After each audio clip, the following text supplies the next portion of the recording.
Hey guys, welcome to my round 6 fantasy team review video. The round has only just concluded. I'm pretty much recording this straight after that absolute classic Anzac Day clash between the Pies and the Bombers. Nick Daicos, what an absolute freak of a player. He is another 140 plus fantasy score and an Anzac Day medal to go along with it. So he's an absolute star, and yeah, lockout's only just lifted about 10 minutes ago. The lockout lifted, so I'm pretty much recording this straight off the bat here, and yeah, it was a pretty tough round overall, I think, this week. There was plenty of bullets fired in fantasy this round. And yeah, I did all right, though. I managed to score 2075, which I think was around par, maybe just a little bit above par. I think, not too sure, probably par at least. So, and as a result, I did move up around 9,000 spots in the overall rankings to 26,000. So, look, that's still not great. I'm still not having a great fantasy season by any means, but it's nice to put a positive score, I guess, this week and make a move up the rankings. So, yeah, now I have a quick review of my team and how it performed in round 6, starting off in defence. And yeah, the guy I just touched on, Nick Daicos, another 140 plus score, and he's just in some insane form at the moment. Brownlow medal form, definitely would be leading the Brownlow at this stage. And yeah, he's the number one fantasy player in the competition at the moment. So I think we just continue to enjoy the ride with Daicos, and it probably becomes a genuine captain option now moving forward. There's probably no reason why he shouldn't be our number one captain option each week now. James Sicily, he was pretty good this week. Nice to see him put a big score on the board after a lean previous few weeks. Angus Brayshaw, not a great score once again from Brayshaw, but there were some encouraging signs, I thought, watching that game. He seemed to take a few more intercept marks. He was laying tackles, so starting to look a little bit like the Brayshaw of last year. So yeah, hopefully he can kind of build off that, find some form. As I mentioned, over the last couple of weeks, he's just been a shocking pick for me so far this year. Chase Jones now. Unfortunately, I brought in Chase Jones this week, which, yeah, fair to say it didn't turn out great. Now, look, I probably got a bit sucked into him, as I think a few people did bring him in this week just because of that cheap price. He was in form, posted two nice scores leading up to this week, but yeah, he was awful. Just stuck on a wing, just wasn't involved at all. Complete non-factor in that game for the Crows. So, look, it wasn't a great pick, obviously, but I think we'll just have to give him another week there, but yeah, I have to move him on at some point. It's just, yeah, that was a very awful pick from on my behalf, and just got to learn my lesson. You just don't pick wingers in fantasy; just never turn out well. So, big lesson learnt there. And then we have the rookies, Shin Chotter. Now, he was the other player that I brought in this week, and unlike Jones, he was actually a really decent pickup for me, Shin Chotter. Now, I definitely got lucky though, as yeah, all week I was planning to bring in Matt Roberts from the Swans, but when Chinchota was named to make his debut for the Blues, I thought might as well just go the basement price rookie there. And yeah, he was great. His role was really good. He kind of looked like he was playing that Sam Doherty sort of role, I noticed, which yeah, is very fantasy friendly. So look, hopefully he keeps his spot at least till Sam Doherty comes back. I know he kind of got a game because Adam Sard was missing, so that's probably a little bit of a concern for his job security moving forward. But I think he should be around for the next 1 to 2 weeks at least. So if you don't have Chinchota, I'll definitely look to bring him in this week. And then we round out with Corey Wagner there. I did take Corey Wagner's score on Friday night at 62. He's very lively. He does know how to find the footy, but just his ball use is a bit questionable at times. So I'm not sure what his job security like, but it wouldn't surprise me he was dropped in the next 1 to 2 weeks, unfortunately. So I'll have to do something there with him in the next couple of weeks. On to the midfielders now, and yeah, this is an area that worked out really well for me this week. As you can see, a lot of my primo mids are definitely delivered, and yeah, Roy Laird, I ended up taking his score as captain on Sunday afternoon, and he's in great form at the moment, Laird, but there was a little bit of concern towards the end of that game. He did spend a lot of time off the ground late in the fourth quarter with the knee complaint. He was getting a bit of treatment for that, so look, hopefully that's nothing serious and he's all good to go next week. Then Caleb Sarong, he's been a great pickup for me in the last 2 weeks. Sarong, another 110 plus score, and I think he's a great chance to be a top 8 mid. So absolutely wrapped with how Sarong's going at the moment. And then Marcus Bonampelli, 148 from him, a massive score, and that was definitely the highlight of my round there. From the Bond, I've definitely been waiting for that kind of four-quarter fantasy performance from him, and it's kind of been frustrating as an owner. I think most Bond owners out there can agree he's kind of had massive first halves and then kind of disappointing second half. So it's kind of just seen him score around that 95 to 100. It's kind of underwhelming scores, but he really put it all together on Friday night. Absolutely phenomenal performance from him, and he's in Brownlow medal form, the Bont this year, so he's going great.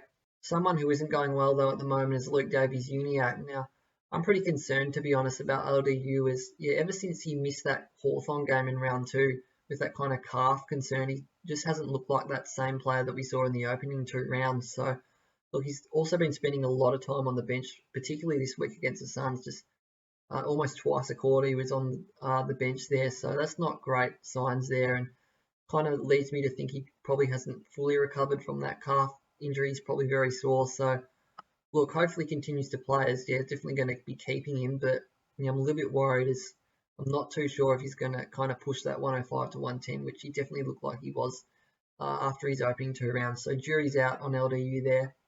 Connor Rosie, he's someone who is in fantastic form at the moment. Rosie, that's his second straight ton, and he's for certain to be a top 6 forward, I think. So definitely can't wait to flick him forward there in the next couple of weeks. And then we have Will Ashcroft. Not a great score from him, but everyone owns Ashcroft, so nothing to really worry about there. Finn Callaghan, kind of just doing what Callaghan does, scoring between that 60 to 70. And I think either this week or next week, I definitely have to move him on. He's just been in my team way too long at the moment, Callaghan, and just wasn't a great pick to start with. And then to the rookies, Filippo rounding out my midfield there. Not a great score, but can't expect too much more from him. And to the bench, Wilmot and Davey, not great scores from them at all. And they've both maxed out in price now, really. They won't be making too much cash moving forward. So they're 2 players that I think are priorities to move on in the next couple of weeks.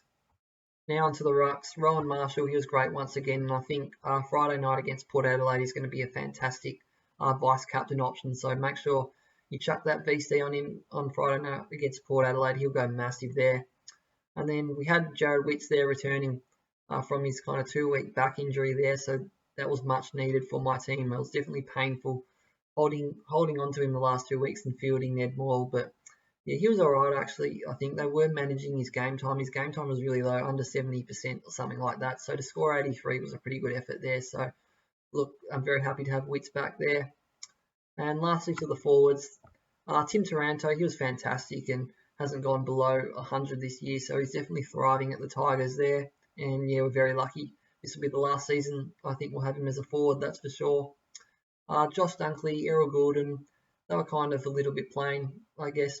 Dunkley's been kind of a little bit underwhelming, but everyone seems to own Dunkley, so it doesn't really affect us too much there. As for Errol Gordon, I think we could probably say now that he's been a little bit underwhelming as a pick. Obviously, all of us were pretty keen on him after his fantastic preseason, but averaging just under 90 after 6 rounds and has only scored 100 once. So, look, he's been consistent, you could say, but probably a little bit underwhelming there. But look, he'll still be around the marks, I think, for a top 6 forward come season's end. So probably nothing too much to worry about there.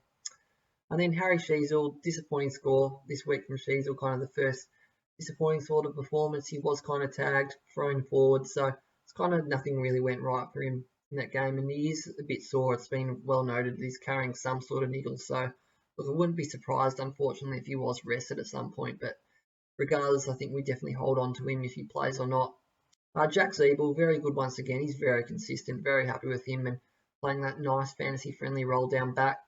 And then we have Kate Chandler rounding out our forward line, kicked 3 goals for the D's. He's pretty instrumental in their win over the Tigers, but he's just kind of maxed out in price now, so he's probably someone they'll look to move on this week.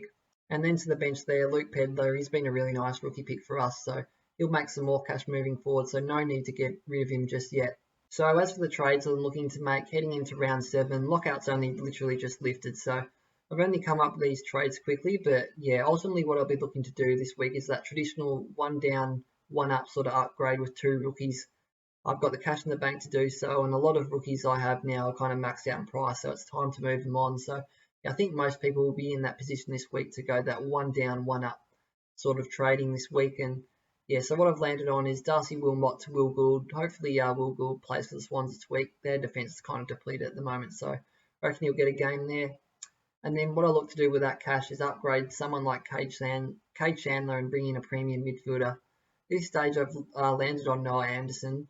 I haven't had much time to kind of put too much thought into which premium I bring in. So at this stage, just landed on Noah Anderson there. And he's been someone that I was really keen on during the preseason now. Had a slow start, but he's kind of picked up his form of late. And you have Tuke Miller going down with what seems to be a serious sort of knee injury. He'll miss a fair chunk of footy. So that should benefit Anderson, you'd think. So yeah, he's definitely someone who's well on my radar this week. The other trade that I could have a look at though is that instead of upgrading Chandler, I could look to upgrade Finn Callaghan there and kind of bring in a more reliable sort of premium midfielder in, say, Sam Walsh, who's just recently returned from injury. He's been flying, and maybe someone like Brad Crouch, who's had an awesome start to the year for the Saints. So look, it's either Chandler or Callaghan will go this week to a premium midfielder there. So yeah, this is how my team looks after those trades.